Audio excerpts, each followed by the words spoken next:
E é isso mesmo, Tino. Um dia depois dessa grande operação, que ganhou uma repercussão internacional, o secretário de Polícia Civil aqui do Estado do Rio de Janeiro vai responder algumas perguntas que inevitavelmente surgiram após essa ação e dar mais detalhes dessa operação. Então, primeiramente, delegado, eu agradeço a sua disponibilidade por falar ao vivo com o Balanço Geral. Queria que o senhor primeiro me falasse como é que o senhor classifica essa operação. Essa operação ela é fruto do tripé que a Polícia Civil hoje trabalha: inteligência, investigação e ação. Quando dados de inteligência chegam das mais diversas fontes dizendo que dentro da comunidade do Jacaré tem homens armados, traficantes, que esses traficantes estão aliciando meninos da comunidade para entrar no tráfico de drogas, militarizando eles. Detalhe, geralmente filhos do morador, não deles, porque filho de traficantes, eles não querem que sejam traficantes. E aí a gente consegue identificar esses traficantes, nós vamos à justiça. Nós solicitamos o mandado de prisão desses traficantes aliciadores de crianças. Nós obtivemos esses mandados 2 dias antes da operação.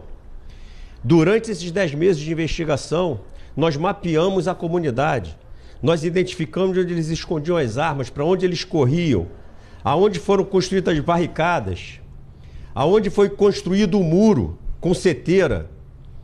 Quem não conhece, durante a pandemia eles tiveram a oportunidade de construir alguns muros, e nesses muros eles colocam garrafas PET e vão construindo o muro. Depois eles tiram essas garrafas e ali fica uma seteira, onde eles colocam os fuzis e atiram nos policiais.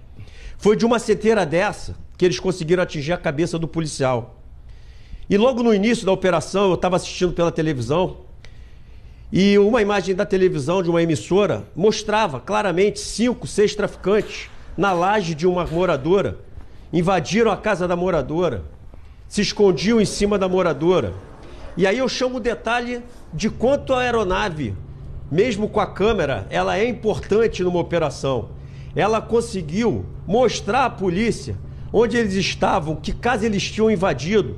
Fez com que a polícia se movimentasse, mas nesse momento, eu como secretário, mas também como cidadão, estava vendo na televisão, eu já tinha 2 policiais baleados e um policial gravemente baleado, ferido na cabeça. Então veja como estava a situação naquele início. 3 baleados, representantes do Estado baleados, traficantes não permitiam o ingresso da polícia e a imagem mostrava eles fortes, com fuzis, com armas de guerra. A necessidade de progredir, tanto minha como secretário, como cidadão, era: nós temos que vencer essa resistência. Nós somos o Estado. Ali tinha uma facção criminosa atirando nos policiais, matou um policial.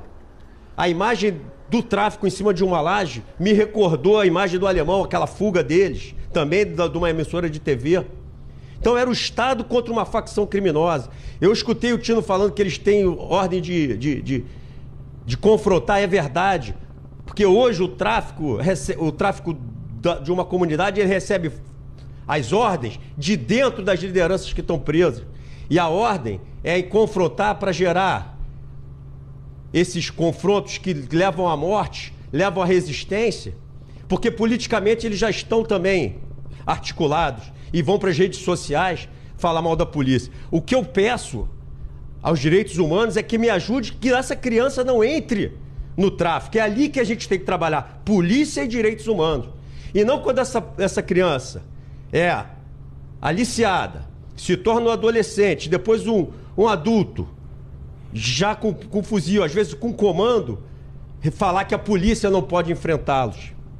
A polícia não vai enfrentá-los sem informação, mas se eu tiver uma investigação e essa investigação me levar à necessidade de uma ação e eu tiver uma ordem judicial para isso, não há nenhuma ilegalidade, é minha obrigação, o dever de dar voz, não a esses que são a favor do tráfico, que sempre falam mal da polícia, mas a essa moradora que teve sua casa invadida, como o doutor Felipe falou, aquele casal que não pode namorar porque tem interesse em um traficante naquela menina, na casa que eles tomam. Quem vai dar voz a esse pessoal? Por que ninguém fala dessas atrocidades do tráfico? Isso é uma pergunta que eu falo. Quem dá voz a quem é contra o tráfico dentro da comunidade? Quem dá voz é a polícia militar e a polícia civil. Quem a gente tem que ter como exemplo? O pai, o professor ou um traficante que... Tem traficante no Rio que está há 14 anos comandando uma comunidade com dinheiro, com poder, com arma, com meninas. Esse é o exemplo para a meninada que nasceu, que tem há 13 anos. Ou o pai que sai todo dia de manhã, volta do trabalho e diz, meu filho, isso não é bom. E aí a gente tem duas maneiras de combater o crime organizado. No dinheiro deles, tirando o dinheiro do fruto desse produto ilícito, do tráfico de drogas, mas também com a prisão deles. Eles não podem servir de exemplo para essas crianças. Então, obrigar a polícia a não entrar, querer proibir a polícia de não entrar, é decidir entre o bem e o mal. E essa facção criminosa, a gente está falando de uma operação, mas é muito além de uma operação. Tem uma facção com uma ideologia política nas redes sociais, mandando reagir, mandando bancar um tiro até a morte, para que isso repercute e não haja mais operações naquela comunidade e eles possam viver tranquilamente aí 10, 14 anos na frente do comando. Então, o que a gente tem não é uma operação policial. O que a gente tem é uma luta do Estado contra uma facção criminosa. E aí eu vou lembrar eles que eles já tentaram isso há anos atrás, quando na imagem do alemão, e a gente tomou o alemão. Se precisar de reforço, a gente pede às Forças Armadas. Mas a gente, ao Estado, a gente vai ser sempre muito mais forte que qualquer facção criminosa no Rio. Tino?